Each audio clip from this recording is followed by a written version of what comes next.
ह्यांना नाही पडलं आपलं कोणाचं काय, ह्यांना कशाचं पडलंय तर फक्त कॉन्ट्रॅक्टरचं पडलंय। तुम्ही सर्वांनी ऐकलं असेल तो शक्ती मार्ग किती हजार कोटीचा, 80,000 कोटीचा, किती वर जाणार आहे? 1,24,000 कोटीवर तो मार्ग जाणार आहे। लोक म्हणतील अरे काय चांगला विकास होतो, मस्त रोड, गुळगुळीत रोड होतो, काय फरक पडणार आहे? अहो गडकरी साहेब दुसऱ्या बाजूला अजून एक रस्ता बांधतायत नॅशनल हायवेचा, तो पर किलोमीटर किती खर्च आहे? 71 कोटी रुपये पर किलोमीटर। रस्ता किती मोठा आहे?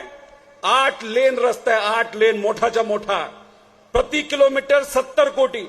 आणि देवेंद्र फडणवीस साहेबांच्या सरकारने जो रस्ता आता शक्ती मार्ग मंजूर केला तो आता किती रुपयाला गेलाय? 104 रुपये प्रति किलोमीटर। आणि हा किती लेनचा रस्ता आहे? हा आहे 6 लेनचा, 6 पदरी रस्ता। म्हणजे गडकरींचा 8 पदरी रस्ता 71 कोटीमध्ये बनतो आणि तुमचा डायरेक्ट 104 कोटीवर। आणि आता पुढच्या या बजेटमध्ये त्याच्यामध्ये अजून 24,000ची वाढ ते करणार आहेत। किती रुपयाला जाणार? तर 120 कोटीला पर किलोमीटर यांचा रस्ता जाणार आहे। मग किती भ्रष्टाचार आहे याच्यामध्ये? किलोमीटरला 40 कोटी। किती किलोमीटरचा हा रस्ता आहे? 800 किलोमीटरचा रस्ता। कोणाचं गणित आहे बरोबर?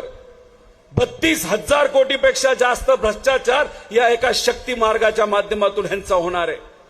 दुर्दैव असं हे सरकार काय करतं? देवाचं नाव पुढे करतं।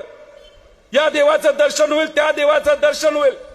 अहो दर्शन करण्यासाठी आम्ही जात असतो हो, पण दर्शन करण्यासाठी आम्ही जगलो तर पाहिजे।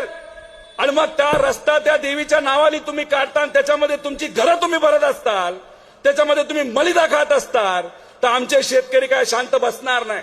आणि आमचा हा शेतकरी जेव्हा म्हणतो की अरे आम्हाला काहीतरी मदत करा, शेतामध्ये सोयाबीनचं पीक आता पाण्यामध्ये, कपाशी पाण्यामध्ये आहे, तिथं ऊसाचं मोठं नुकसान तिथं झालंय।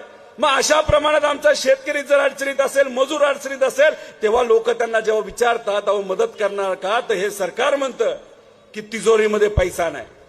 म्हणजे गरिबासाठी तिजोरी मोकळी आणि कॉन्ट्रॅक्टरसाठी तुमची तिजोरी भरलेली। हजार कोटी रुपये तुम्ही सहजपणे त्या ठिकाणी देता, मग का तुम्ही दुर्लक्ष करता आमच्या शेतकऱ्याकडे?